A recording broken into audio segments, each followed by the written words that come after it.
එතකොට රජයේ විසින් බිත්තර වලට සහ වී වලට යම්කිසි පාලන මිලක් නියම කරලා තියෙනවා. කොහොමද ඇත්තටම මේ භාණ්ඩයක මිලක් වැඩි කිරීමේ යාන්ත්‍රණය සිද්ධ වෙන්නේ? අපි සෑහෙන වෙලාවක් ඔය බිත්තර වෙළඳාමට සම්බන්ධ වෙලා තියෙන බිත්තර සංගම් ඒ නියෝජිතයන් සමග පැය 3කට ආසන්න කාලයක් සාකච්ඡා කරන්න යෙදුණා. ඒ අය තමයි ඉදිරිපත් කරන්නේ මේ නිෂ්පාදනයක් කිරීම සඳහා බිත්තරක් නිෂ්පාදනය කිරීම සඳහා අපිට මෙච්චර පිරිවැයක් දරන්න සිද්ධ වෙනවා.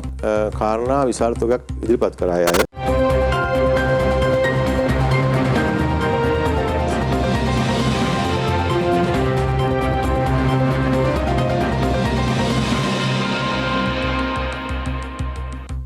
අයිබෝන් නොවෙක් වන්නේ ටෝක් 24 සජීවී වැඩසටහන සමගින් අද දවසේදීත් අපි පුරා පැයක් තිස්සේ කතා කරන්නට සූදානම් අපේ රටේ ජනතාවට විශේෂයෙන්ම පාරිභෝගිකයන්ට සහ වෙළෙන්දන්ට තවත් එක් දැනෙන හැඟෙන ප්‍රශ්නයක් පිළිබඳව. අපේ රටේ ජනතාව බොහෝමයක් දෙනා මේ දවස්වල කතා කරන්නේ බිත්තරවලට හෝ වේවා වී වලට හෝ වේවා විවිධ භාණ්ඩවලට රජය නිකුත් කරපු පාලන මිල සම්බන්ධයෙන්. වෙළෙන්දා තමන් විකුණන භාණ්ඩයට ඒ මොහොතේදී වෙළෙන්දෙක් වෙන්නට පුළුවන්. නමුත් අනෙකුත් සෑම අවස්ථාවකදීම වෙළෙන්දා ඇතුළුව සමස්ත සමාජය අපි සියලු දෙනාම පාරිභෝගිකයින් වෙනවා. ඒ නිසාවෙන්ම පාරිභෝගිකයින් විදියට අපිට වෙන්වෙච්ච අයිතිවාසිකම් ටිකක් තියෙනවා. මේ අයිතිවාසිකම් ටික ඇතුලේ රජය විසින් නිකුත් කරපු පාලන මිල කොයිතරම් සාධාරණද? ඇත්තටම මේ සාධාරණ පාලන මිලට අද දවසේදී අපේ සමාජයේ භාණ්ඩ අලෙවි වෙනවාද මේ පිළිබඳව තමයි අද අපි පුරා පැයක් තිස්සේ කතා කරන්නේ. මේ පිළිබඳව කතා කරන්නට මාතෘකාවට සුදුසුම් පුද්ගලයෙක්ව අපි ටෝක් 24 මැදිරියට කැඳවාගෙන ආවා. යනුව අපේ ආරාධනය රැගෙන අද දවසේදී ටෝක් 24 වැඩසටහනට සම්බන්ධ වෙනවා පාරිභෝගික සේවා අධිකාරියේ සභාපති නීතිඥ ශාන්ත කිරියල්ල මහතා. ආයුබෝවන් ඔබතුමන්ට. නිරියල්ල මහතා ආයුබෝවන් ඔබතුමන්ට. ආයුබෝවන්. බොහොම ස්තුතියි ඔබ අතිශය කාර්යබහුල චරිතයක් සහ මේ දිනවල කොහොමත් කාර්යබහුලයි වැඩිපුර මාධ්‍ය අතරට එන්නේ නැහැ. එහෙම කාල සීමාවක අපේ වැඩසටහනට සම්බන්ධ වුණාට ඔබතුමාට මුලින්ම බෙහෙවින් ස්තුතියි. වැඩසටහන අපි සරල තැනකින් පටන් ගත්තොත් මට අද දවසේදී ඔබතුමා එක්ක කතා කරගන්න විශාල වපසරියක් විශාල කොටසක් තියෙනවා. බිත්තර මිල වැඩි කරලා තියෙනවා. පාලන මිල සීමාවකට දාලා තියෙනවා. වී වලටත් ඒ කියන දේම ක්‍රියාත්මක වෙලා තියෙනවා. මේ සියලු දේ ඇතුලේ අපි වැඩසටහන බොහොම සරල තැනකින් පටන් ගත්තොත් කවුද පාරිභෝගිකයෙක් කියන්නේ? මේ වෙළඳ පොළ කියන මේ සංස්ථාව ඇතුලේ පාරිභෝගිකයාට තියෙන කොයි වගේ ස්ථානයක්ද? පාරිභෝගිකයා කියන්නේ කවුද කියලා ගත්තොත් වෙළඳ පොළට ගිහිල්ලා තමන්ට අවශ්‍ය කරන පාරිභෝගික භාණ්ඩයක් මිලයට ගන්නා සෑම කෙනෙක්ම පාරිභෝගික වශයෙන් පොදුවේ අපිට හඳුනන්න පුළුවන්. එතකොට එතෙන්දී විශේෂයෙන් සඳහන් කරන්න පුළුවන් දැන් අපි වෙළඳ ප්‍රජාව ගත්තොත් යම්කිසි වෙළෙන්දෙක් හෝ නිෂ්පාදකයෙක් හෝ රැස්කර තබන්නෙක් හෝ විකුණන පුද්ගලයෙක් ඔහු ඒ විකුණන භාණ්ඩය සම්බන්ධයෙන් හරිච්චාම අනිත් සෑම භාණ්ඩයක් සම්බන්ධයෙන් පාරිභෝගිකයෙක් වෙනවා. ඒතර පාරිභෝගිකයන්ට තමන් වියදම් කරන මුදලට ගැළපෙන තත්ත්වෙන් උසස් භාණ්ඩයක් මිලදී ගැනීමේ අයිතිය පාරිභෝගිකයන්ට තිබෙනවා. යම්කිසි භාණ්ඩයක් ප්‍රමිතිය නිශ්චිත ප්‍රමිතිය ඒ ආකාරයෙන් නොතිබුණොත් ඒ සම්බන්ධෙනුත් මැදිහත් වීමේ හැකියාවක් පාරිභෝගික අධිකාරියට තිබෙනවා. එතකොට රජයේ විසින් බිත්තර වලට සහ වී වලට යම්කිසි පාලන මිලක් නියම කරලා තියෙනවා. වෙළෙන්දෝ පවසන ආකාරයට රජය විසින් නියම කරපු මේ පාලන මිලට ඔවුන්ට මේ භාණ්ඩ අලෙවි කරන්නට බෑ.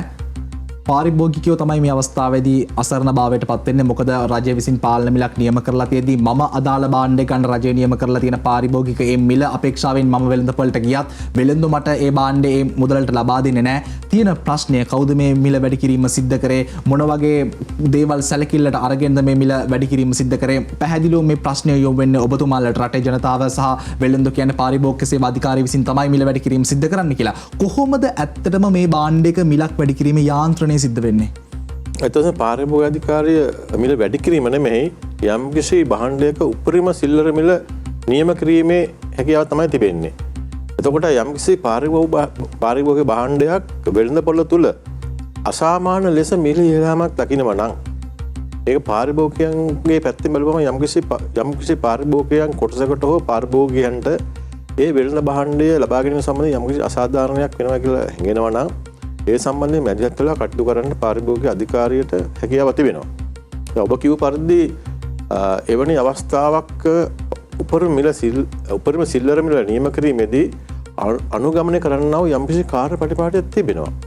ඕනම පාරිභෝගික භාණ්ඩයක් සම්බන්ධයෙන් උපරිම මිලක් නියම කිරීමට පෙර එම භාණ්ඩයේ නිෂ්පාදකයන් බෙදා හරින්නන් වෙළඳාම් කරන්නන් ඇතුළු ඒ වෙළඳ සංගම් වෙන්න පුළුවන්. නැත්නම් ඒ හා සම්බන්ධ වෙනත් උනන්දුවක් දක්වන පාර්ශ්වයන් වෙන්න පුළුවන්. ඒ අය කැඳවලා අපි සාකච්ඡාවක් කරනවා. සාකච්ඡාවක් කරන අතරේ අපි වෙළඳපොළ සම්බන්ධයෙන් ඒ භාණ්ඩයට නියමිත වෙළඳපොළ සම්බන්ධයෙන් යම්කිසි විමර්ශනයක් කරලා ඒ භාණ්ඩය වෙළඳපොළට ඉදිරිපත් කර හැකි උපරිම මිල සම්බන්ධයෙන් විශ්ලේෂණාත්මක විමර්ශනයක් සිදු කරනවා ගණනය කිරීම හරහා ඒ විද්‍යාත්මක ගණනය කිරීම පාරිභෝගික අධිකාරියේ මිලාන්සය විසින් සිදු කරනවා. ඒ අනුව තමයි ඔය උපරිම මිල සිල්ලර මිල නියම කරන්නේ. එතකොට ඒ භාණ්ඩය නිෂ්පාදනය කරන හෝ වෙළඳාම් කරන වෙළඳ කොට්ටාසය ඒ අය ඒ නිශ්චිත භාණ්ඩය සඳහා මිල නියම කිරීමේ ක්‍රමවේදය කුමක්ද කියලා අපි ඒ ගැනත් විමර්ශනයක් කරනවා. ඒගොල්ලෝ ගාව ඒ සම්බන්ධයෙන් යම්කිසි ගණනය කිරීම සමුදායක් තිබෙනවා. ඒවා ගෙන හැල්ලා ඒ මිල සූත්‍ර සකස් කිරීම සමග අපේ මිල සූත්‍ර ගලපලා බලනවා. මේ ගැලපෙනවද කියලා මේ ගණනය කිරීම. එහෙම ඒ වගේ දීර්ඝ කාර්ය පටිපාටියකට පසුව තමයි අධිකාරිය විසින් මේ භාණ්ඩය සඳහා උපරිම සිල්ලර මිලක් නියම කළ යුතුයි කියලා යම්කිසි තීන්දුවකට ඇවිල්ලා ඒක නියම කරන්නේ. නමුත් ඊට පෙර ඒ සම්බන්ධ විශ්ලේෂණය කිරීම සඳහා ඒ සම්බන්ධ වාර්තාවක් සකස් කිරීමට පාරිභෝගික අධිකාරියේ කවුන්සිලය කියලා එකක් තියෙනවා. ඒ කවුන්සිලයට තමයි ඒක බාර දෙන්නේ. ඒ අය තමයි මේ මිල ගණන් විශ්ලේෂණය කරලා අධිකාරියට වාර්තා කිරීම සිදු කරන්නේ. එතකොට සභාපතිතුමනි දැන් තියෙන ප්‍රශ්නේ තමයි අපේ රටේ ජනතාවට ඔය මේ පාලන මිලක් ගෙනල්ලා තියෙනවා බිත්තර වලට සහ වී වලටත් ඒ වගේම පාලන මිලක් ගෙනාව අපි ආසන්නතම ගැටලුව හටගත්තේ බිත්තර මිල වලට පාලන මිලක් නියම කිරීම සම්බන්ධයෙන් බිත්තර වල මිල පාලන මිලයකට ලක් කරලා අර උපරිම අගයකට යන්නේ නැතුව යම්කිසි අගයකට ඔබතුමන්ලා තියාගන්න කටයුතු කරද්දිත් ඔය කියන විශ්ලේෂණය ඔය කියන වාර්තා ගවේෂණය සාකච්ඡා කිරීම ටික සම්මුතින් ටික ඒව ටික සිද්ධ කරාද? ඒ සම්බන්ධයෙන් කියන ඇත්ත වශයෙන්ම අපි සෑහෙන වෙලාවක් ඔය බිත්තර වෙළඳාමට සම්බන්ධ වෙලා තියෙන බිත්තර සංගම් ඒ නියෝජිතයන් සමග පැය 3කට ආසන්න කාලයක් සාකච්ඡා කරන්න යෙදුණා. ඉදිරිලා ඒ අය ගේ දුක් ගැනවිලි. කියන්නේ ඒ අය තමයි ඉදිරිපත් කරන්නේ මේ නිෂ්පාදනයක් කිරීම සඳහා බිත්තරක් නිෂ්පාදනය කිරීම සඳහා අපිට මෙච්චර පිරිවැයක් දරන්න සිද්ධ වෙනවා. විශේෂයෙන්ම ප්‍රෝටීන් ආහාර ද්‍රව්‍යවල ඒ කියන්නේ සතුන්ට දෙන ආහාර ද්‍රව්‍යවල මිල අධික වීම, භාණ්ඩ හිඟවීම ආදී වශයෙන් කාරණා විශාල තුනක් ඉදිරිපත් කරා අය. ඒවත් එක්ක අපි විශේෂයෙන්ම අවධානය යොමු කරේ ඒ අය බිත්තරයක මිල නියම කරන්න යොදාගත්තු මිල සූත්‍රය. ඒ අමුද්‍රව්‍ය වලට යන වියදම. ඊළඟට කිකිලි පැටියෙක් මාස 6ක් දක්වා ඒගොල්ලෝ කන්න දීලා හදන්න ඕන. විතර දාන තත්ත්වයට එනකම්. විතර දාමි පටන් ගන්නේ මාස 4 සිට 6 දක්වා කලතුරු විතර දාන පටන් ගන්න මාස 6න් පස්සේ සම්පූර්ණයෙන්ම විතර දාම පටන් ගන්නවා. එතකොට ඒගොල්ලන්ගේ දත්තයන් අනුව 70%ක් තමයි විතර වැටෙන්නේ. ඒතර ඔය ගණනය කිරීම සියලුම දේවල් අදාළ අපි සාකච්ඡා කරු විතර සංගමයෙන් ලබාගත්තු දත්ත අනුසාරයෙන් විශ්ලේෂණය කළා තමයි අපි මේ යම්කිසි උපරිම සිල්ලර මිලක් නියම කිරීමේ තීන්දුවට පැමිණියේ. අපි ඒ එන්න ඉස්සෙල්ලා තීන්දුව ගැනීමට පෙර අපි ඒ සංගමයට දැනුම් දුන්නා. අපි සාකච්ඡාව කිරීමෙන් පසු දින අපිට ලිඛිතව ඔවුන්ට මෙම බිත්තරය වෙළඳපොළට නිකුත් කරන්න පුළුවන් අවම මිල සම්බන්ධයෙන් අපිට ලිඛිත දැනුම සිද්ධ කරන්න කියලා. නමුත් එම සංගමය එම ඉල්ලීම සවන් දීමක් සිදු වුණේ නැහැ ඇත්ත වශයෙන්ම. ඔය කියන සාකච්ඡාව කවදද සිද්ධ වෙන්නේ? පසුගිය 17 වෙනිදා ඒ සාකච්ඡාව පැවතුනේ. ඒ කියන්නේ මේ පාලන මිල නියම කරන්න කලින්. එතකොට දැන් ප්‍රශ්නේ තමයි නමුත් ඔබතුමා ඔය කාරණෙත් එක්ක ඔහොම කිව්වට බිත්තර සංගම් ඇවිල්ලා මාධ්‍යට සහ සමාජයට කිව්ව කාරණේ තමයි බිත්තර මිල බිත්තර වෙළඳන් එක්ක සාකච්ඡා කරන්න නැතුව සංගම් එක්ක සාකච්ඡා කරන්න නැතුව ඔවුන්ට එන පිරිවැය පිළිබඳව සලකා බලන්නේ නැතුව බිත්තරයක් ඒ තියෙන තැන ඉඳන් වෙළඳපොළට ගේන්න වාහනයක් ඕනේ. ඒ වාහනේට ඉන්ධන ඕනේ. දැන් ඉන්ධන මිල ඉහළ ගිහිල්ලා තියෙනවා. ඒ වගේම ඉන්ධන ගැටලු ටිකක් තියෙනවා. මේ දේවල් ගැන සලකා බලන්නේ නැතුව මිලක් නියම කරා කියලායි බිත්තර සංගම් මාධ්‍යට ඇවිල්ලා කියන්නේ. ඒ මාධ්‍යට ඇවිල්ලා බිත්තර සංගම වලට කැමති දෙයක් ප්‍රකාශ කරන්න පුළුවන්. මොකද එතන පාරිභෝගික අධිකාරිය නියෝජනය වෙන්නේ නැහනේ.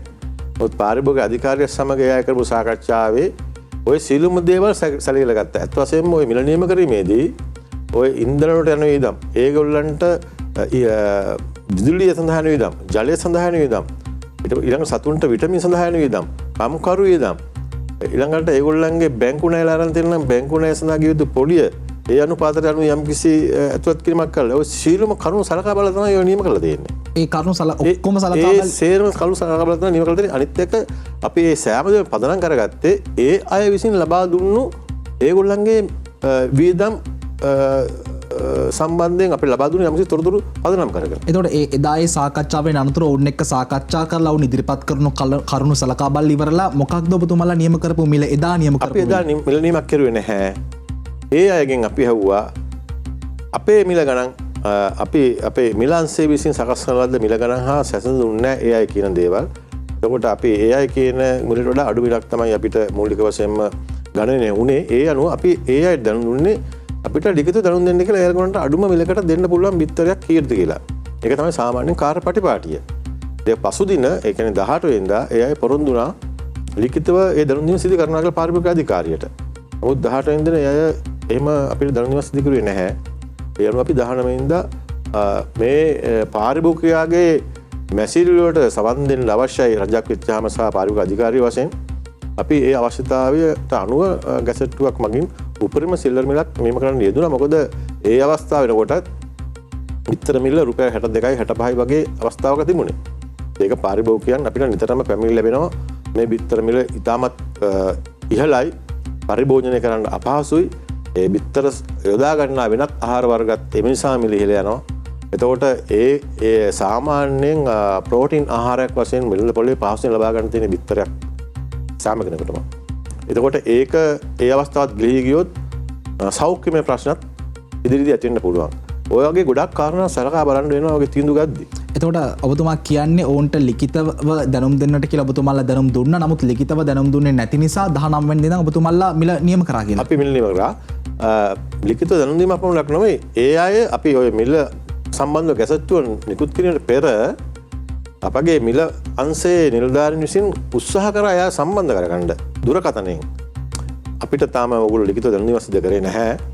ඒ නිසා ඕගොල්ලන්ගේ මිල සම්බන්ධයෙන් අපිට දැනුම් දීමක් කරන්න කියලා ඉල්ලීම කරන්න. මොකද අපි මේ අවසාන පියවර වශයෙන් ඒකත් කෙරුවා. අන්තිම අවස්ථාවේ මමත් දුරකථන ඇමතුමක් ගත්තා. ඒකටවත් පිළිතුරු ලැබුණේ නැහැ ඒගොල්ලන්ගේ. නමුත් ඒක තමයි සත්‍ය තත්ත්වය. ඔතන තියෙන ප්‍රශ්නය තමයි ඔබතුමාලා යම්කිසි පාලන මිලක් නියම කරලා තියෙනවා පාරිභෝගිකයෝ චෝදනා කරන නිසා හෝ වේවා යම්කිසි හේතුන් ටිකක් නිසා අපි හිතමු පාරිභෝගික සේවා අධිකාරිය නිසා ඔබතුමාලා පාරිභෝගිකයන්ගේ පැත්තේ ඉන්න නිසා අපේ පැත්තේ ඉන්න නිසා අපිත් පාරිභෝගිකයෝ නිසා යම්කිසි පාලන මිලක් නියම කරලා තියෙනවා. හොඳයි. නමුත් ප්‍රශ්නේ තමයි අද මම වෙළඳපොළට බිත්තර ගන්න ගියොත් වෙළඳපොලේ එදා තිබ්බ තරම් බිත්තර අද නැහැ. ඒ කියන්නේ බිත්තර ඌනතාවක් තියෙනවා. දැන් මේ කාර්යය ගැන කතා කරද්දි මට මතක් වෙන්නේ එතකොට ඔබතුමා සභාපති ධූරේ නොහිටියා වෙන්නට පුළුවන්. මේ වගේම ශ්‍රී ලංකාවේ එක්තරා කාලයක කුකුල් මස් සඳහා පාලන මිලක් නියම කරනවා. මේ වගේ විවිධ භාණ්ඩ සඳහා 2014 සිට මගේ මතකේ නිවැරදි නම් 2014 සිට මේ වගේ අත්‍යවශ්‍ය භාණ්ඩ කිහිපයක ප්‍රෝටීන් අණුන භාණ්ඩ කිහිපයකට පාලන මිලක් නියම කරනවා. නමුත් ඒකක්වත් සාර්ථක වෙන්නේ නැහැ. සාර්ථක වෙන්නේ නැහැ කියන්නේ අවසානයේදී වෙළඳපොලේ අදාළ භාණ්ඩේ ඌනතාවක් ඇති වෙනවා. එතකොට මේක ප්‍රශ්නයක් නෙමෙයිද? දැන් ජනතාව චෝදනා කරේ ප්‍රෝටීන් බහුල ආහාර බිත්තර නැහැ, ගන්න විදියක් නැහැ කියලා. දැන් වැඩි මිලටවත් ගන්න බිත්තර නැහැ වෙළඳපොලේ. බිත්තර තිබුණා. බිත්තර රුපියල් 60යි 65යි. ඒක තමයි ආපු චෝදනාව. බිත්තර මිල ඉහළයි කියලා. දැන් ඔබම කල්පනා කරලා බලන්න. එතකොට උපරිම සිල්වරක් මිලක් නියම කරපුවාම කොහොමද බිත්තර වෙළඳපොළ තුල හිඟ වෙන්නේ? ඒ බාහන්න හිඟීමේ හැකියාවක් නැහැ. ඒක ස්වභාවික වෙන දෙයක් නෙමෙයි, ස්වයංක්‍රීය වෙන කතාවක් නෙමෙයි. අනිත් කාරණා තමයි කිකිලියන් බිත්තර ගමේ නවත්තන්නෙත් නැහැ. දැන් අපි මිල නිමා කරා කියලා අපි නීතියක් පැනෙවුවා කියලා ඉක්ලි බිත්ත දාගෙන නවත්තන්නේ නැහනේ. එතකොට ඒවා වෙළඳපොළට නිකුත් වෙන්න ඕන. එතකොට ඔබට තේරෙනවා ඇති මේ කෘත්‍රිම වශයෙන් භාණ්ඩ හිඟයක් ඇති කරලා යම්කිසි බලපෑමක් වෙළඳපොළ තුල සිදු කිරීමට තමයි උත්සාහ කරන්නේ කියන එක අපිට තේරුම් ගන්න වෙන්නේ. වර්තමාන නිර්මාණය කරලා තියෙන මේ ඌනතාවය කෘත්‍රිම.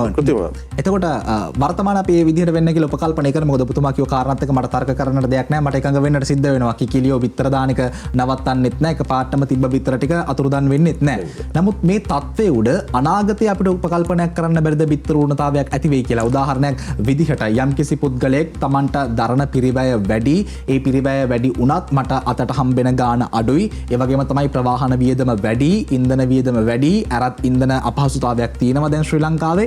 ඒ නිසා මම මේ කර්මාන්තයෙන් ඉවත් වෙනවා කියලා අයින් වෙනවා. ඔබ ඔය සඳහන් කරපු සීලම කාරණාව වලට පිළිතුරු රජෙන් ලබා දුන්නා. වෙළඳ අමාත්‍යවරයා නලින් පණ්ඩු මහත්මයා පොරොන්දු වුණා ඒ අයට අවශ්‍ය සීලම අමුද්‍රව්‍ය නම් කරන්න ඒවා ලබා දෙනවා. එතකොට විශේෂයෙන්ම කිව්වේ මේ ඉරිඟු ආනයනය කරන්න. ඒක තමයි සත්ව ආහාර සඳහා ප්‍රධාන වශයෙන් යොදාගන්න අමුද්‍රව්‍ය සහ මේ කෑම සඳහා යොදාගන්න භාණ්ඩය. එය ආනයනය කරන්න අවසර දුන්නා ඒ ව්‍යාපාරිකයන්ටම බලපත්‍ර ලබා අරගෙන ඒවා ආනයනය කරන්න කියලා ඉල්ලීමක් කෙරුවා. එතකොට ඒගොල්ලන්ගේ අවශ්‍යතාව සපුරා ගන්න පුළුවන්. එතකොට ප්‍රෝටීන් බහුල ආහාරයක් සතුන් දුන්නාම නැවත ඒගොල්ලන් මේ ප්‍රතිශතයට බිත්තර වැටෙනවා. එතකොට නිෂ්පාදනය වැඩි වෙනවා. වෙළඳපොළට බිත්තර බහුල වශයෙන් එනවා. ඒක කිසිම විදිහකින් හිඟ වෙන්න හැකියාවක් නැහැ. මොකද දැනටමත් ඒ අවස්ථාව දීලා තියෙන්නේ. ඒකම තියෙන ප්‍රශ්න තමයි අර ඔබතුමා වැඩසටහන ආරම්භයේ පැහැදිලි කිරීමේදී හොඳ කාරණයක් මතු කරනවා. ඒ තමයි දැන් බිත්තරවල මිල ඉහළ යද්දී ඊට සමගාමීව බිත්තර ආශ්‍රයෙන් තියෙන කෑම වලත් මිල ගණන් ඉහළ යන්නට පටන් ගන්නවා. අපි හිතමු බිත්තර එක මිල රුපියල් 100 නම් බිත්තර අඩංගු වෙලා තියෙන බත් පැකට් එක මිලත් බිත්තර කෑම එක මිලත් එහෙමම රුපියල් 100කින් ඉහළ යනවා. එතකොට බිත්තර වලට පාලන මිලක් දාලා බිත්තර මිල අඩු වෙද්දී යම්කිසි 60 ගානකට විකුණුනා. ඒක දැන් 42 45 මේ වගේ සීමාවකට ඇවිත් තියෙනවා. මේ වගේ ගානකට අඩු වෙද්දී අර බිත්තර අන්තර්ගත වෙලා තිබ්බ කෑම වල මිල ගණන් ඉහළ තිබන ඒවත් අඩුවෙන්න ඕනද? අනිවාර්යයෙන්ම අඩුවෙන්න ඕන. ඒක තමයි සිදුවිය යුත්තේ. ඒක තමයි රජය බලාපොරොත්තු වෙන්නේ. පාරිභෝගිකයා බලාපොරොත්තු වෙන්නේ ඒ දේ. ඒ සමාජය තුළ සිදු වෙන්න ඕන, වෙළඳපොලේ සිද්ධ වෙන්න ඕන. නමුත් අවාසනාවට වගේ අපි එහෙම අර වෙළඳපොළ තුළ චාර්යා පද්ධතියක්, ආචාර ධර්ම පද්ධතියක් සකස් වෙලා නැහැ. අර භාණ්ඩවල මිල අඩු වෙනකොට, අමුද්‍රව්‍යවල මිල අඩු වෙනකොට යම්කිසි ආනයන හෝ අපනයන භාණ්ඩයක මිල පහළ දැමීමක් සිදුකරොත් රජය විසින් හෝ වෙනත් ආකාරයකට ඊට සාපේක්ෂව පාරිභෝගික භාණ්ඩවල මිල අඩු කරන්න එහෙම යොහුසුළු වෙන්නේ නැහැ සමාජය සහ වෙළඳුන්. නමුත් යම්කිසි අවස්ථාවක මිල ඉහළ යනවා නම් වහාම ඒ සම්බන්ධයෙන් කටයුතු කරලා මිල ඉහළ දමා ගැනීම කරනවා. ඕක සදාචාරාත්මක ප්‍රශ්නයක්. එතකොට ඔතන තියෙන ප්‍රශ්නය තමයි මිල වැඩි වෙද්දී වැඩි වෙනවා අඩු වෙද්දී අඩු කරන්නට කැමැත්තක් දක්වන්නේ නැහැ වෙළෙන්දෝ. ඔක තමයි සාමාන්‍ය කාරණය. අපේ මේ දක්වා මම හිතන්නේ ඔබතුමාත් දන්නවා මේ අපේ සමාජය තුළ තියෙන අත්දැකීම ඒක තමයි. ඒක තමයි කාරණය. නමුත් ප්‍රශ්නේ තමයි ඔබතුමා කියනවා වෙළඳ අමාත්‍යවරයා එකඟ වුණා කියලා ඔවුන්ට යම්කිසි සහන ටිකක් ලබා දෙන්න.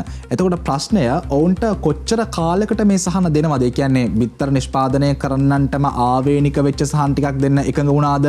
සහ ඔවුන් චෝදනා කර මම මේ ඔවුන්ගේ කෝණයෙන් හිතලා මේ වැඩසටහන අරගෙන ගියොත් මෙතනින් එහාට ඔවුන් කියන කාරණයක් තමයි බිත්තර නිෂ්පාදනය කරන තැන ඉඳලා අදාළ වෙළඳ පොළ වෙත අරගෙන එන්නත් ඔවුන්ට ඉන්ධන පහසුකම් තියෙන්නට ඕනේ. මේ ඔවුන් කියන කාරණේ සහ රජය ඉන්ධන ලබා දෙද්දී ප්‍රමුඛතාව එහෙම බිත්තර සංගම් වලට කියලා වෙනම ලබා දුන්නේ මේ වගේ ගැටලු ටිකක් ඉදිරිපත් කරනවා. ප්‍රායෝගික නැද්ද ගැටලු ටික? ඒ ප්‍රායෝගික ගැටලු තමයි. ඒක පිළිගන්න ඕන. ඒකට ප්‍රායෝගිකව පිළිතුරු දුන්න රජය. ඒ අවස්ථාවේ සාකච්ඡාවේ පසු අවස්ථාවක සාකච්ඡාව පවත්වන්න යෙදුනා වෙළඳ අමාත්‍යවරයා සමග. එතෙන්දී ඔවුන්ගේ ගැටලු හඳුනාගෙන ඒවට කඩිනම් පියවර කඩිනම් විසඳුම් ලබා දෙන්න එකඟ වුණා. ඒ එක්කම පසුදිනම මම හිතන්නේ මේ වෙනකොටත් ඒගොල්ලන්ට බලපත්‍ර ලබා දීලා තියෙනවා මේ අවශ්‍ය කරන ඉරිඟු ආනයනය කරන්න සහ අනිකුත් ඒ කර්මාන්තයට අවශ්‍ය දේවල් ආනයනය කරලා මේ කර්මාන්තය පවත්වාගෙන යන්න. මොකද කිසිම අවස්ථාවක පාරිභෝගිකයා ආරක්ෂා කරනවා කියන එකේ අදහස මේ නිෂ්පාදකයා හැල්ලු කිරීම හෝ නැති කිරීම නෙමෙයි. නිෂ්පාදකයා ආරක්ෂා කර ගනිමින් තමයි පාරිභෝගිකයා ආරක්ෂා කරන්නේ. මොකද නැත්තම් වෙළඳපොළට භාණ්ඩ පැමිණීමට හැකියාවක් නැහැ. පාරිභෝගික අධිකාරිය මේ දෙක සමතුලනය කර ගැනීමට තමයි බොහෝ වෙලාවට කටයුතු කරන්න සහ අපි ගන්නා වූ තීන්දුව වල හැම වෙලේම ඒ සමතුලිතභාවය රැකගෙන තමයි තීන්දුව ගන්නෙ. අපි දැන් ඔය උපරිම මිලක් නියම කරලා තියෙන අවස්ථාවක එතෙන්දී නිෂ්පාදකයාට කිසිම ආකාරයේ අලාභයක් සිදු වෙන ආකාරයේ මිලක් නෙමෙයි නියම කරලා තිබෙන්නේ. අපේ ගණනය කිරීම අනුව සහ ඒ ගණනකින් පාදක කරගත්තත් ඔවුන් ලබා දුන්න තොරතුරු අනුව. ඒ ගණනය කිරීම කොහොමද කළේ කියන කාරණේ පිළිබඳව අපි මතක් කතා කරන්නට ඕනේ. ඒ වගේම තමයි ඇත්තටම වර්තමානයේ වෙළඳපොළ තුල බිත්තර වුණතාවයක් නැත්නම් බිත්තර හිඟයක් නැත්නම් ඇයි පාරිභෝගිකයෝ වද වෙන්නේ අනෙක් අන්තෙන් එහෙම ප්‍රශ්නයක් නැත්නම් ඇයි බිත්තර සංගම් මේ විදිහට වද වෙන්නේ මේ කියන කාරණා පිළිබඳව කතා කරමු. ඊට පෙර අතෝ සෝදානම් අපි කෙටි විරාමයක් ලබා ගන්න රැඳී සිටින Talk 24 සමගින්.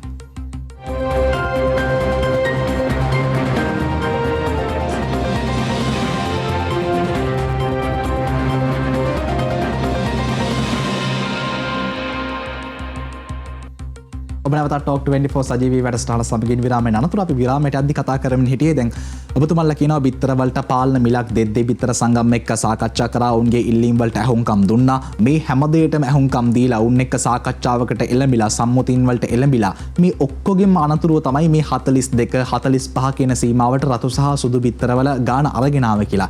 එතකොට සාමාන්‍යයෙන් මිනිස්සුන්ට තියෙන ප්‍රශ්නයක් තමයි අපි කඩේකට ගිහිල්ලා ප්ලේන් ටිකක් බිව්වත් රුපියල් 50ක් විතර වෙනවා කිරිත එකක් බිව්වොත් ඒක රුපියල් 100ක් විතර වෙනවා. එහෙම වෙද්දී බිත්තරයක් රුපියල් 42කට 45කට දෙන්න පුළුවන්ද කියන එක ගාන පාඩු නැද්ද වෙලෙන්දන්ගේ පැත්තෙන් බලද්දී?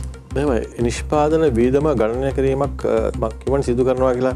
කොහොමද මේ ගණනය කරන පිළිවෙල? ඒ ගණනය කරන පිළිවෙල දැන් අත් වශයෙන් මේ සම්බන්ධයෙන් මම අවබෝධයක් ගත්තෙත් මේ ප්‍රශ්නේ ආවට පස්සේ ඒ අවශ්‍ය පාර්ශ්ව සමග සාකච්ඡා කිරීමේදී ලබාගත් දැනුම තුලින් සහ මම තවත් බාහිරව ඒ සම්බන්ධයෙන් විමර්ශන කරලා සොයාගත් තොරතුරු ඒ මුලින්ම අපි පිළිගන්න ඕනේ කාරණා තමයි බිත්තරයක් දාන කිකිලියෙක් හදන්න මාස 4ක් 6ක් දක්වා කාලය තුල එයාට කැම දෙන්න ඕන. ඒ කියන්නේ පොඩි කිකිලි පැටියෙක් ගෙනහැල්ලා ඒකට ඒ කිකිලි පැටියගේ මිලේ සිට ඒ කිකිලි පැටියන්ට දෙන ආහාර විටමින් වර්ග එතකොට එයාට පොඩි කාලේ විදුලි ආලෝකය දෙන්න ඕන ජලය දෙන්න ඕන අවශ්‍ය වුණොත් තවත් බෙහෙත් විටමින් වර්ග මොනවා හරි දෙන්න නම් ඒවා දෙන්න ඕන ඒ ඔක්කොම විදන් කරගෙන තමයි හදන්න ඕන ඊට පස්ව බිත්තර දාන තත්ත්වයට එනවා සම්පූර්ණයෙන්ම බිත්තර ප්‍රතිශතය දාන්න පටන් ගන්නේ මාස 6ක් ගියාට පස්සේ නමුත් මාස 4 ඉඳලා බිත්තර දාන්න පටන් ගන්නවා ඒ බිත්තරවල ප්‍රමාණයේ වෙනසක් සමහරවිට දක්වන්න ලැබෙනවා මාස 4 ඉඳන් දානකොට තමයි පොඩි බිත්තර.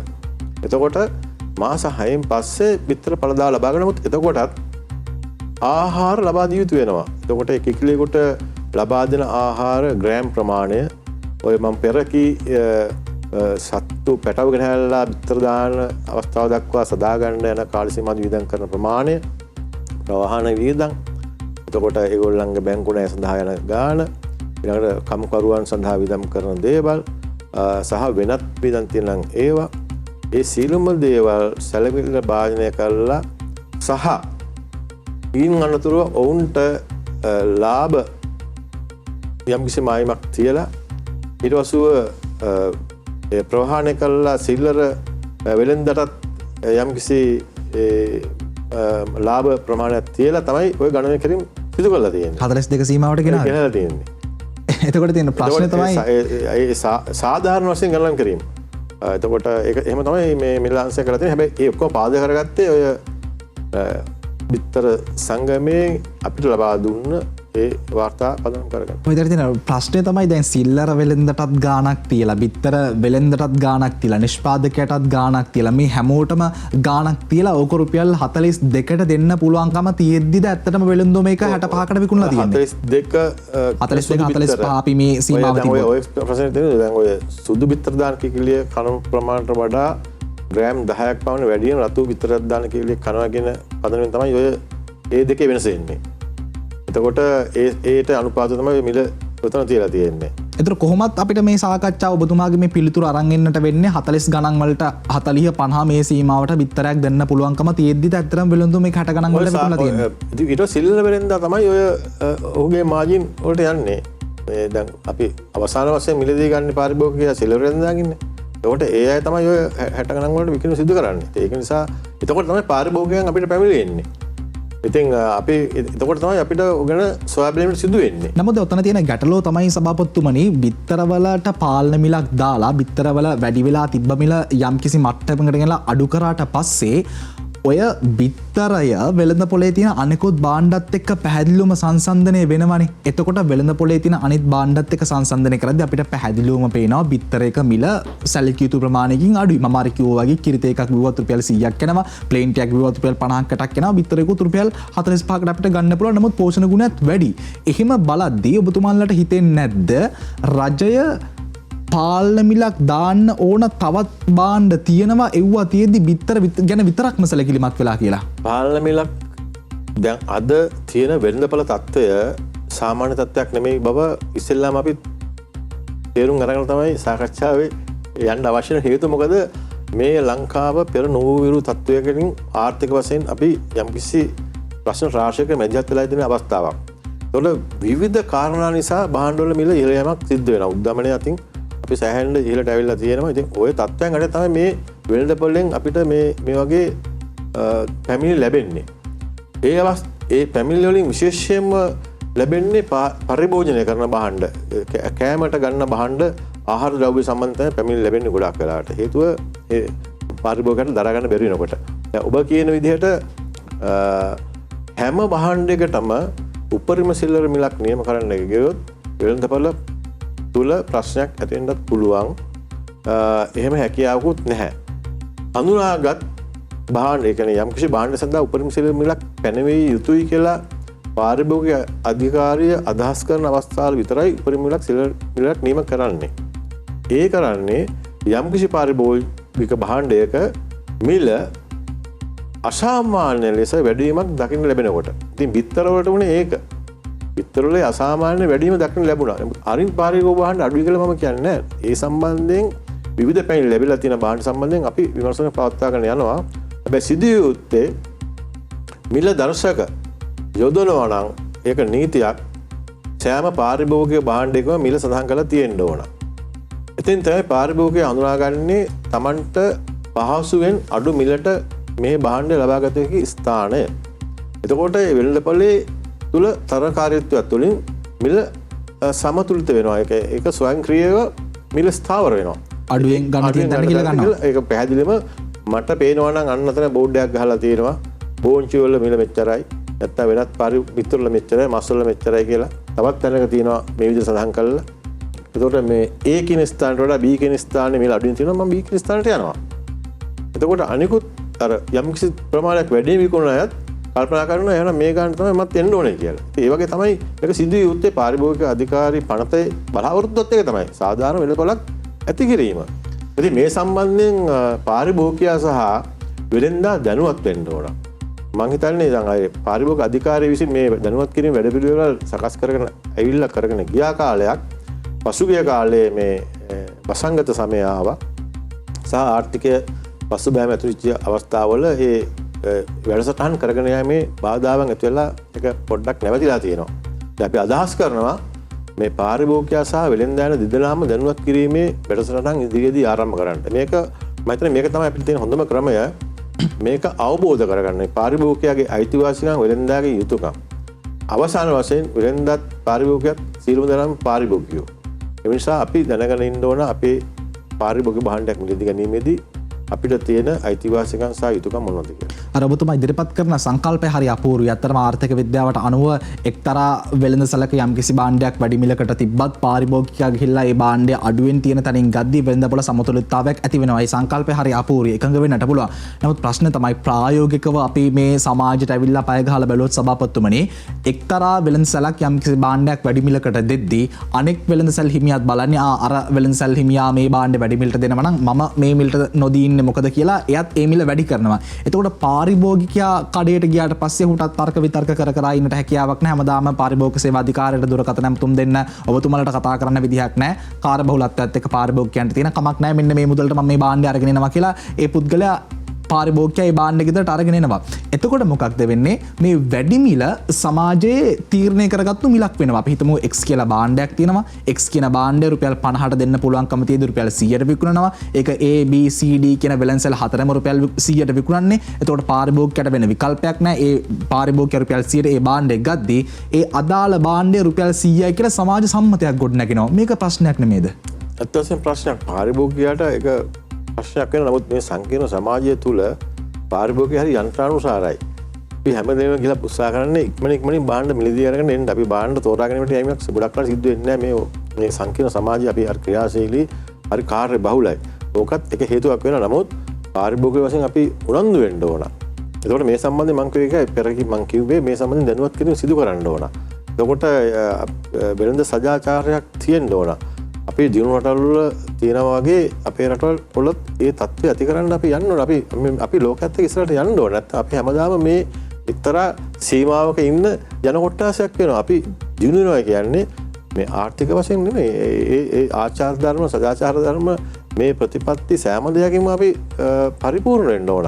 එතකොට වෙලෙන්දා දැනගන්න ඕන භාණ්ඩ ඔබ කිව්වා අර වැඩි කිරීම තමයි බොහොම ඉක්මනට සිද්ධ වෙන්නේ.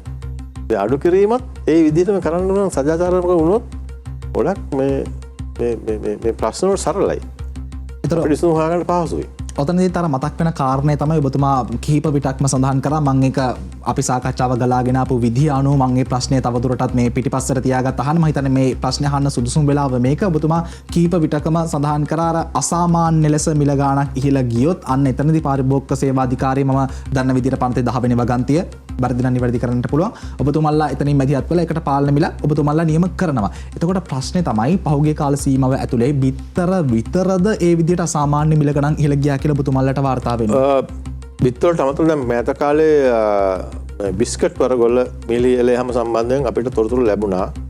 සහ සමාජ මාධ්‍යවල සහ පත්තරවල මම දැක්කා. ඒ සම්බන්ධයෙන් අපි මිල අංශය මේ වෙනකොටත් විමර්ශන පවත්වාගෙන යනවා. විශ්ලේෂණය කරන් යනවා. ඒ බිස්කට් වර්ගවල මිල ඉහළයාමට හේතුව සම්බන්ධයෙන් ඇතැම් විට නිෂ්පාදකයන් ප්‍රකාශ කරලා තියෙනවා එයාගේ අමුද්‍රව්‍ය ඒ බිස්කට් නිෂ්පාදනය සඳහා යොදා ගන්නා විශේෂ සීනි වර්ග සහ පිටි වර්ග වල මිල 300ක විතරින් ගණන් ගිලා තියෙන එක තමයි හේතුව කියලා.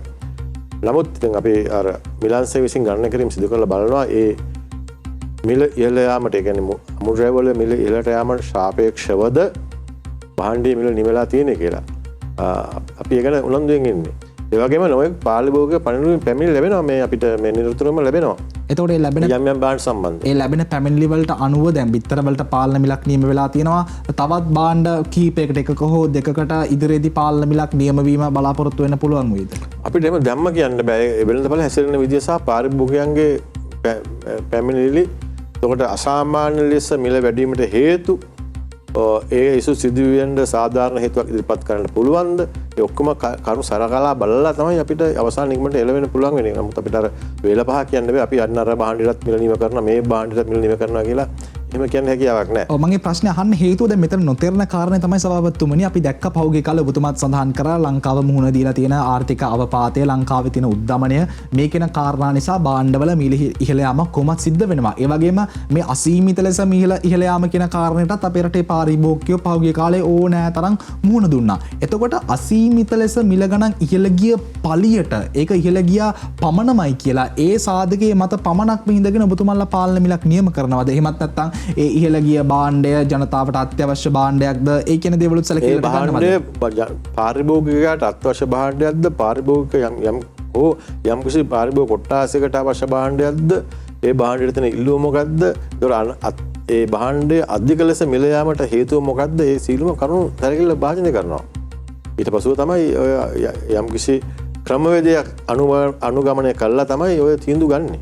එතකොට ප්‍රායෝගික ප්‍රශ්නේ තමයි දැන් ඔබතුමාලා විසින් රජය විසින් යම්කිසි ඔබතුමාලා මේ රජය විසින් යම්කිසි පාලන මිලක් භාණ්ඩ වලට නියම කරලා තියෙනවා. අපි බිත්තරත් එක්කම මේක කතා කරොත් බිත්තර වලට යම්කිසි පාලන මිලක් තියෙනවා. නමුත් බිත්තර වෙළඳ ප්‍රසිද්ධියම ප්‍රකාශයටපත් කරනවා ඒ මිලට කොයිම අවස්ථාවකවත් බිත්තර මිල දී ගන්න බෑ කියලා. එතකොට පාරිභෝගිකයෙක් වෙළඳ පොළට ගියොත් පාරිභෝගිකයාට ඇතැම් අවස්ථාවලදී රජයේ මිලට ලැබෙන්නට පුළුවන්. ඇතැම් අවස්ථාවලදී වෙළඳාගේ මිලට ගන්නට සිද්ධ වෙනවා. අර අපි කතා කරපු වෙළඳ පොළ තරඟකාරීත්වයක් නිසා. එතකොට ඇත්තටම රජය විසින් පාලන මිලක් නියම කරලා තියෙද්දී දැන් යම්කිසි සම්මුතියක මේක විවාදික තිබ්බත් මතවාදයට තුරු දෙන කාරණයක් බවට පත් වෙලා තිබ්බත් වෙලෙන්දා තමන්ගේ සාධාරණත්වය අසාධාරණත්වය ගැන ප්‍රශ්න කරන්නේ නැතුව රජයේ මිලට විකුණන්න ඕනද? අපි රජයක් වශයෙන් රජය විසින් යම්කිසි නීතියක් පනවලා තියෙනවා නම් ඒකට අනුකූලව කටයුතු කරන්න අවශ්‍ය කරනවා. එතකොට ඒ අයට දැන් විශේෂයෙන් මේ අවස්ථාවේ මම කියන්න අවශ්‍ය කරනවා මේ ගැසට් පත්‍ර සම්බන්ධයෙන් යම්කිසි විදිහේ අපෘප්තිමත් පාර්ශවයක් ඉන්නවා නම් වෙන සංගමයක් මේ බිත්තර සම්බන්ධයෙන් හරි මේ ගැසට් නිවේදනයේ තියෙන මිල සම්බන්ධයෙන් හරි එයාට හැකියාව තියෙනවා මේ පනතම මම නීතිඥවරයෙක් වශයෙන් මම ප්‍රකාශ කරන්න කැමතියි මේ පනතේ ප්‍රතිපාදන සකස් කරලා තියෙනවා අභියාචන අධිකරණයට ගිහිල්ලා ඒ ගැසට් පත්‍රය අභියෝගයට ලක් කරන්න පුළුවන්. තමන් සතුව මේ අසාධාරණයි කියන සාක්ෂි තියෙනවා නම් ඒ දත්තයන් සමග උන්ට ගිය හැකි ඒ අභිරහන සංගමයට ගිහලා ඒක කරන්න පුළුවන් හැකියාව තියෙනවා. එතකොට මීළඟට අපේ රටේ ජනතාවට තියෙන තවත් ප්‍රායෝගික ප්‍රශ්නයක් ගැනම ඔබතුමාත් එක්ක සාකච්ඡා කරොත් යම්කිසි භාණ්ඩයක අපි බිස්කට් පැකට්ටුවක් ගත්තත් නූඩ්ල්ස් පැකට්ටුවක් ගත්තත් මේකට සටහන් වෙච්ච මිලක් තියෙනවා. එතකොට ඊළඟ පාර වෙද්දී මේකට පාලන මිලක් හෝ වේවා මොකක් හරි හේතුවකින් තව අලුත් ස්ටොක් එකක් එද්දී මේ මිල අඩු කිරීමක් සිද්ධ කරනවා. එතකොට අපි වෙළඳපොළට ගියාම වෙළඳපොලේ වෙළඳ අපිට කියන කාරණයක් තමයි අලුත් ස්ටොක් එකකුත් තියෙනවා පරණ ස්ටොක් එකකුත් තියෙනවා. පරණ ස්ටොක් එකේ ගාණ අඩුයි අලුත් පරණ ස්ටොක් එකේ ගාණ වැඩි අලුත් ස්ටොක් එකේ ගාණ අඩුයි මොන ස්ටොක් එකේද ඕන කියලා අහනවා. ඒ විදිහට මිල පාලනය කිරීමක් හෝ නියාමනය කිරීමක් සිද්ධ කරාම පාරිභෝගිකයා භාණ්ඩේ මිලට ගන්න ඕනේ ඒ වැඩි කරපු අඩු කරපු මිලටද එහෙමත් නැත්නම් පැහැදිලිවම සටහන් කරලා තියෙන මිලටද? යම් කිසි මිලක් සටහන් කරලා තියෙනවා නම් ඒ මිලට තමයි භාණ්ඩේ මිලදී ගැනීම සිද්ධ වෙන්නේ. නමුත් අර ඔබ කිව්ව කාරණා හොයාගන්න පුළුවන් කාණ්ඩ අංකයක් තියෙනවා හැම භාණ්ඩයකටම. ඒ කාණ්ඩ අංකය නිෂ්පාදනය කරුවේ කවද්ද? ඒ භාණ්ඩ වල තියෙනවා නිෂ්පාදන දිනය ඒ කියන්නේ පරිභෝජනය කරන භාණ්ඩය නම් නිෂ්පාදන දිනය ඒක කල්ලිකුත් වෙන දිනය. ඔය කාණ්ඩ අංකය ඔය ආදී වශයෙන් තියෙනවා. එතකොට ඒ කාණ්ඩ අංකයෙන් හොයාගන්න පුළුවන් කොයි කාලෙද මේක නිෂ්පාදනය කරුවේ. එතකොට ඒ නිෂ්පාදනය කරපු භාණ්ඩ ඒ කාණ්ඩ අංකය අනුව හොයාගන්න පුළුවන් අලුතෙන් නිෂ්පාදනය කරපු එකක්ද නැත්නම් ඒගොල්ලෝ ඊට පස්සෙ නිෂ්පාදනය කරපු එකක්ද කියලා. ඒ අනුව පාරිභෝගිකයන්ට තෝරා ගැනීම හැකියාවක් තියෙනවා. නමුත් ඇත්ත කාරණේ තමයි අපි පාරිභෝගික විදියට වෙළඳ පොළට ගිහාම අර ඔබතුමා සඳහන් කරපු කාර්ය බහුලත්වය පාරිභෝගිකයාගේ තියෙන දැන් වැඩ අධිකකම මේ සියලු දේවල් නිසා ඔය කිසිම කාරණයක් බලන්නේ නැහැ. තියෙන මුදලට ඒ භාණ්ඩය අරගෙන එනවා. අපි මේ සවිඥානික වීම පිළිබඳව කතා කරන්නට ඕනි. නමුත් ඊට පෙර ආතුව මට සඳහන් කරන්න යම් කිසි පාරිභෝගිකයෙක් වෙළඳ පොළ තුළ මේ වගේ මාෆියාවකට මේ වගේ මිල වැඩි කිරීමකට අඩු කිරීමකට මේ වගේ කටයුත්තකට අකටයුත්තකට හසු වුණොත් පාරිභෝගිකයා මොකද කරන්න ඕන? ඒ අසාත් දැන් යම් කිසි භාණ්ඩයකට මිලක් නියම කරලා නැත්නම් මිල සඳහනක් නැත්නම් පාරිභෝගිකයාට ඒ භාණ්ඩයේ මිල ඒ කියන්නේ වෙළඳා විසින් ඔහුට හිතුව ගණනකට විකුණනවා නම් පාරිභෝගිකයට සිද්ධ වෙනවා නම් ඒක අසාධාරණ කියලා හිතෙනවා නම් ඔහුට පැමිණි කරන්නත් පුළුවන් පාරිභෝගික අධිකාරියට. අහවල් ස්ථානයේ මෙන්න මේ භාණ්ඩය මිලක් නියම කරලා නැහැ. මිල සඳහනක් කරලා නැහැ. ඒක වෙළෙන්දා විසින් මෙන්න මේ ආකාරයට විකුණනු ලබනවා කියලා. එතකොට මිල සඳහන් නොකිරීම වරදක් නිසා පාරිභෝගික අධිකාරි පනත යටතේ අපිට ඒ සම්බන්ධයෙන් කටයුතු කරන්න හැකියාව තියෙන පැමිණිල්ලක් ලැබුණොත් ඒ සම්බන්ධයෙන් කටයුතු කරන්න පුළුවන්. නැත්නම් අවුලටත් පුළුවන් යම්කිසි පාරිභෝගික භාණ්ඩයක් මිලදී ගත්ත කෙනෙකුට ඒ භාණ්ඩයේ තියෙන යම්කිසි දෝෂයක් එතකොට ඒකේ වරන්ටුවක් එන අපි කියන වරන්ටි කියලා නැත්නම් ගැරන්ටි එකක් ඒ කාලයේ සීමාව තුළ යම්කිසි දෝෂයක් වෙලා ඒක නැවත වතාවක් ඔහුට ඒක සකස් කරලා දුන්නේ නැත්නම් ඒ වෙනුවට වෙනත් භාණ්ඩයක් දුන්නේ නැත්නම් ඒ වගේ ප්‍රශ්න ඇති වෙනවා. අන්‍යගේ අවස්ථාවක පැමිණිල්ලක් වශයෙන් ඉදිරිපත් කරන්න පුළුවන් පාරිභෝගික අධිකාරියට. ඒකේ පැමිණිලි යම්මාම අපි අදාළ පාර්ශ්වයෙන් ගහලා විමර්ශනය කරලා ඒ සම්බන්ධයෙන් අදාළ තීන්දුව ලබා දීම කටයුතු කරනවා. ඔබ නීතිඥවරයෙක් නිසා මම මේ ප්‍රශ්න ටික ඔබතුමාට යොමු කරන්නේ. මොකද සමහර අවස්ථාවලදී අපි වැරද්දක් කරාම ඒ වැරද්දට ලැබෙන දඬුවම මොකක්ද කියලා අපි දන්නවා නම් සමහර අවස්ථාවලදී අපි ඒ වැරද්දෙන් මිදලා ඉන්නවා. ඒ වගේ වෙලාවක මම හිතන්නේ මේ ප්‍රශ්න අහන එක කාලෝචිතයි. යම්කිසි වෙළඳෙක් ඔබතුමාලා පාලන මිලක් නියම කරලා තියෙද්දී ඒ පාලන මිලට පිටතින් ගිහිල්ලා වැඩිපුර මිලකට යම්කිසි භාණ්ඩයක් අලෙවි කරනවා නම් මොකක්ද ඒ පුද්ගලයාට ලැබෙන දඬුවම? උපරිම සිල්වර මිලට වැඩියෙන් භාණ්ඩයක් විකුණනවා නම් ඒ කියන්නේ අපි ගැසට් පත්‍රයක් මගින් උපරිම සිල්වර මිලක් නියම කරලා තියෙන අවස්ථාවක ඒ මිලට වැඩියෙන් භාණ්ඩයක් අලෙවි කරනවා නම් සාමාන්‍ය ඒක පුද්ගල හෝ තනි හවුල් ව්‍යාපාරයක් වශයෙන් කටයුතු කරන ව්‍යාපාරිකයන්ට රුපියල් ලක්ෂය සිට ලක්ෂ 5 දක්වා දඩ නියම කරන්න හැකියාවක් තියෙනවා. පනත ප්‍රකාරව ඊට අමතරව 6 මාසක සිරදඬුවම් නියම කිරීමේ හැකියාවක් තියෙනවා. එම වෙළඳ ආයතනය පෞද්ගලික සමාගමක් වශයෙන් ව්‍යාපංචි කරලා තියෙන ආයතනයක් නම් අවම දඩය ලක්ෂ 5කුත් උපරිම දඩය ලක්ෂ 50ක දක්වා ඒ අතරතුර නියම කිරීමේ හැකියාවක් තියෙනවා. ඊට අමතරව 6 මාසක සිරදඬුවම් නියම කිරීමේ හැකියාවක් තියෙනවා. සහන ලොකු දඩයක්. ඔව් විශාල දඩයක් නියම කරලා තියෙනවා. මොකද මේ මෙවැනි දඬුවම් නියම කරලා තිබෙන්නේ වෙළඳ පොළ තුල මෙවැනි ක්‍රියා වැඩක් වීමට සෝ අවම කිරීම. ඒක තමයි බලාපොරොත්තුව. ඉතින් ඒකට අනුව කටයුතු කරයි කියලා බලාපොරොත්තු වෙනවා. අපි පාරිභෝගික ජනතාව බලාපොරොත්තු වෙනවා. අපි කෙටි විරාමයකට යන්නට ඕනි. විරාමයෙන් අනතුරු අපිට කතා කරගන්නට තියෙනවා ඇත්තටම වෙළඳ පොළ තුල යම්කිසි භාණ්ඩ ප්‍රමාණයකට මේ වගේ පාලන මිලක් නියම වෙද්දී අනෙකුත් භාණ්ඩ වලට මොනවද වෙන්නේ? එතකොට පාරිභෝගිකයන්ට හැම භාණ්ඩයක්ම එක හා සමානව අඩු මිලකට මිලදී ගැනීමේ හැකියාව පාරිභෝගිකයන්ට ලැබෙන්නේ නැද්ද? සහ විශේෂයෙන්ම වෙළඳ පොළක් ඇතුලේ පාරිභෝගිකයා සහ වෙළෙන්දා මේ කියන දෙපාර්ශ්වය අතර තියෙන මේ විඥානක සවිඥානක භාවය ඇති වෙන්නේ කොහොමද කියන කාරණා පිළිබඳව අපි කතා කරන්නට ඕනි. ඊට පෙර ආතෝ සූදානම් කෙටි විරාමයක් ලබා ගන්න රැඳී සිටින Talk 24 සමග.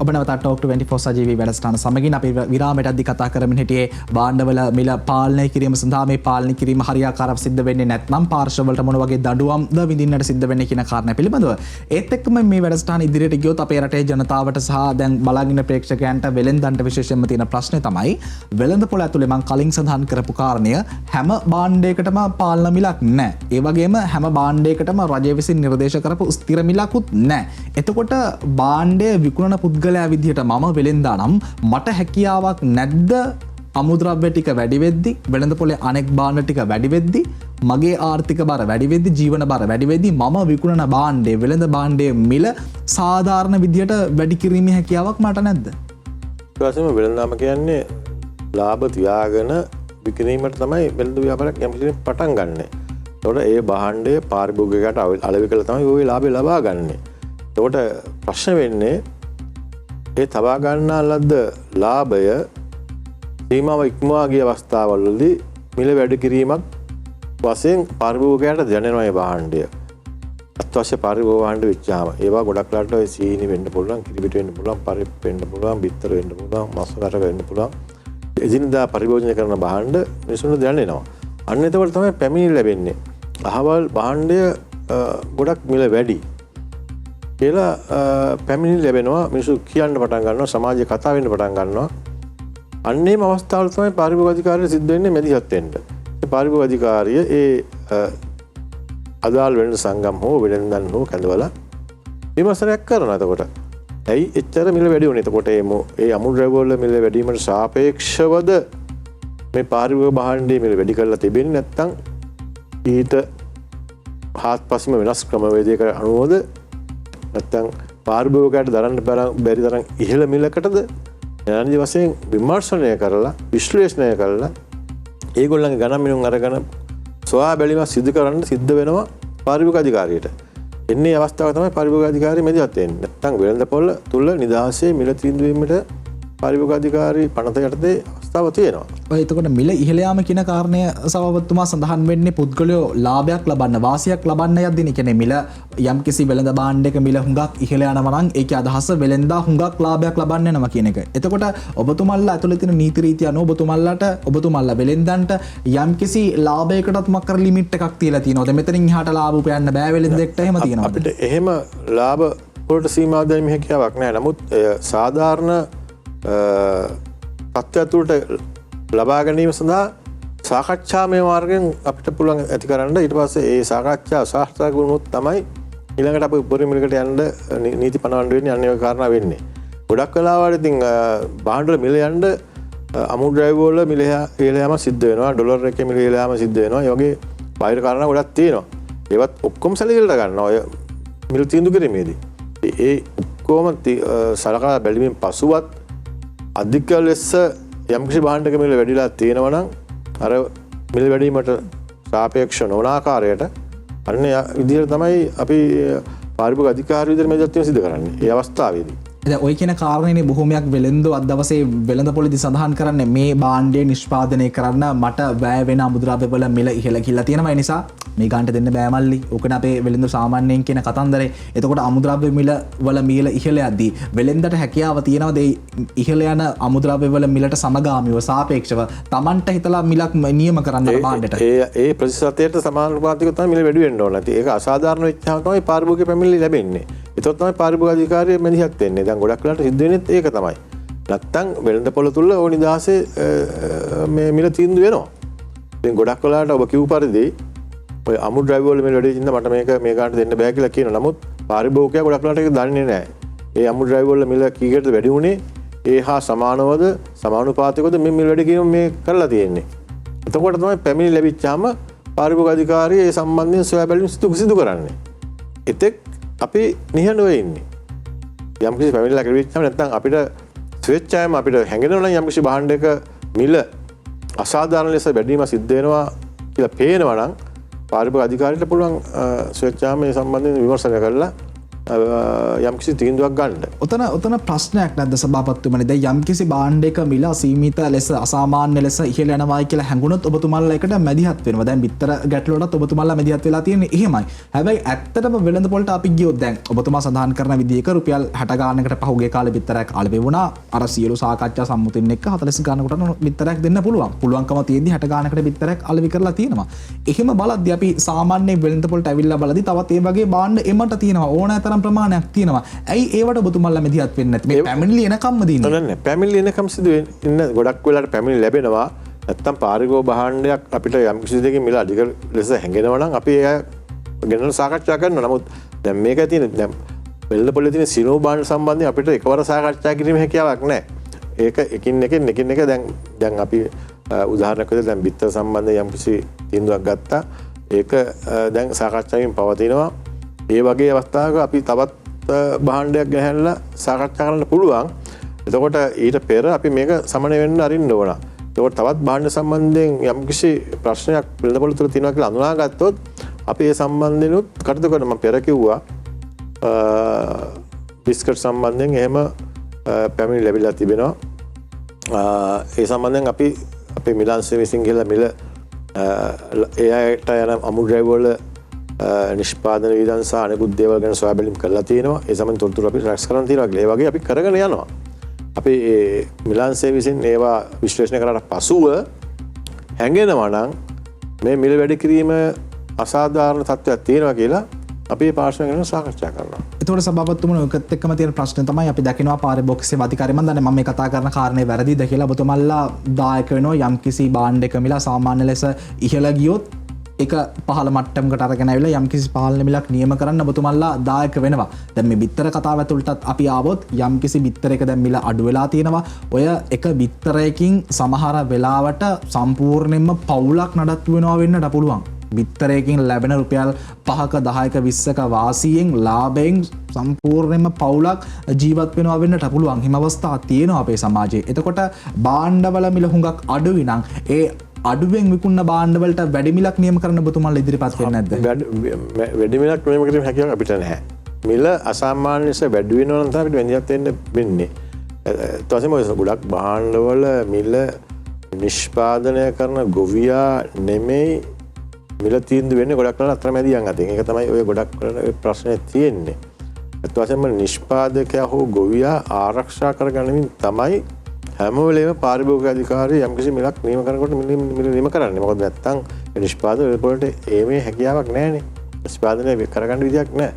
ඒකට ඒ අයව ඒගොල්ලන්ට නිෂ්පාදනය කරගන්න බැරි ආකාරයේ යම්කිසි පාලනයකට නතු වුණොත් නිෂ්පාදන වෙළඳපොළට එන්නේ නැහැ. ඒතර භාණ්ඩයක් ස්වයංක්‍රීයව ඇති වෙන්නත් පුළුවන්. ඒ නිසා හැම වෙලේම තීන්දුව ගද්දී ඔය දෙපැත්තම කල්පනා කරලා බලන සමතුලිතභාවයක් ඇතුව තමයි ඒ වගේ තීන්දුව ගන්න.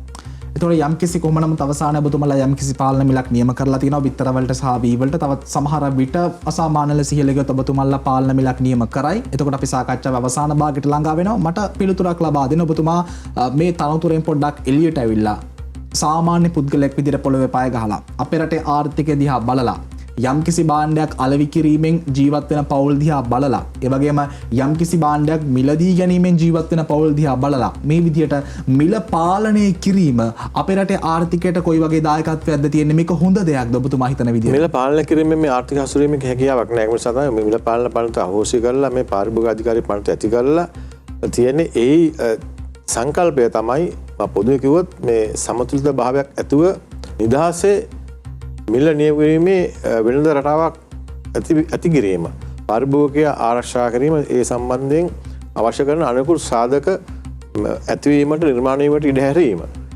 ඒක තමයි මේ සිද්ධ වෙන්න අවශ්‍ය කරන්නේ. නැත්නම් මිල අපිට හැමදේටම පාලනය කරලා ආර්ථිකයක් ගෙනියන්නත් බෑ. පාරිභෝගික අධිකාරියට කිරීමේ හැකියාවකුත් නැහැ. ඒ නිදහසේ පාලනය වෙන්න ඕන. ඉතින් අපි ඒ සම්බන්ධයෙන් දැනුවත් කිරීම තමයි සිදුවිය යුත්තේ. අපි බලාපොරොත්තු වෙනවා ඉදිරියේදී ඒ දැනුවත් කිරීමේ වැඩසටහන් ආරම්භ කළා සාධාරණ වෙළඳ පොළක් ඇති කිරීමට උත්සාහ කිරීම.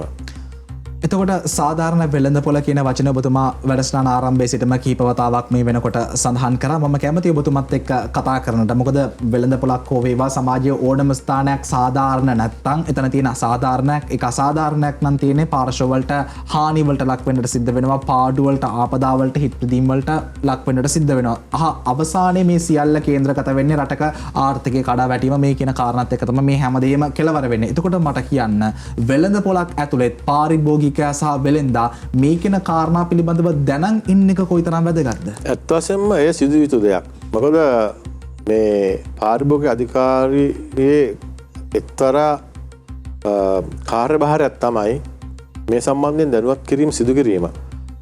ඒ සම්බන්ධයෙන් අවශ්‍ය කරන සීලම දේවල් ඉතාමත් ඉක්මනින් ආරම්භ කරන්න බලාපොරොත්තු වෙන නැවත වතාවක්. මොකද අපි විශේෂයෙන් බලාපොරොත්තු වෙනවා මේ සමාජගත වෙන්න ඉන්න උසස් පෙළ පාසල් දරුවන්ටත් මේ සම්බන්ධයෙන් යම්කිසි අවබෝධය ලබා දෙන්න. මොකද ඒ අය තමයි ඉතාමත් ඉක්මනින් සමාජගත වෙන්න ඉන්න පුරවැසියන්. ඒ වගේ අපි වෙනත් සමාජ කොට්ටාසයන් හඳුනාගෙන දිස්ත්‍රික්ක මට්ටමින් මේ වැඩමුළු පවත්වලා පාරිභෝගිකයා සහ වෙළෙන්දන් දැනුවත් කිරීමේ වැඩපිළිවෙලක් ආරම්භ කරන්න බලාපොරොත්තු වෙනවා. මොකද ඒ අයගේ යුතුයකම් සහ අයිතිවාසිකම් මොනවද කියන ඒවා සම්බන්ධයෙන්. එතකොට මම හිතනවා මේ අපිට යම්කිසි අනාගතයේදී අපි නිර්මාණය කරගන්න බලාපොරොත්තු වෙන සාධාරණ වෙළඳ තත්ත්වය සාධාරණ වෙළඳ තත්ත්වය ඇති කරගන්න මූලික අඩිතාලමක් වෙයි කියලා ඒක. ඔබතුමා හිතන විදිහට අපේ රටේ වර්තමානයේ මේ නිර්මාණය වෙලා තියෙන ප්‍රශ්නත් එක්ක බලද්දී දැන් බිත්තර අරබුදයක් ආවා. ඔබතුමාලට ඒ ගැන පැමිණිලි ලැබුණා. ඒ නිසා බිත්තර සංගම් පිළිබඳව ඕන් මාධ්‍ය ඉස්සරහට අවිල්ලා මේ ගැන සාකච්ඡා කරන්නට පටන් ගත්තා. අනෙක් අතෙන් පාරිභෝගික චෝදනා කරන්නට පටන් ගත්තා. මේ සමතුලිතතාවය රැකගැනීමේ මේ ප්‍රශ්නත් එක්ක ලොකුම වගකීම තියෙන කාතේද? ඒක පාරිභෝගිකයෝ අතේද තියෙන්නේ වෙළඳ අතේද? දෙගොල්ලම අතේ තියෙන. අපි සමාජයක් වශයෙන් ගත්තොත් සෑම දෙනාම තියෙන. ඉතින් සම්මා කම්මන්ත කියලා දේශනා කරලා තියෙන ඒ කියන්නේ නේද? තමන්ගේ කර්මාන්තේ සාධාරණව කරන්න. ඒක අසාධාරණ ලෙස කරන්න එපා. ඉතින් අපි ඕකට අපි ඒක පිළිගන්නව නම් අපි ධර්මය අදහනව නම් ඒක ප්‍රැක්ටිස් කරන්න ඕන. මම කියන්නේ මම හිතන්නේ ඒකයි.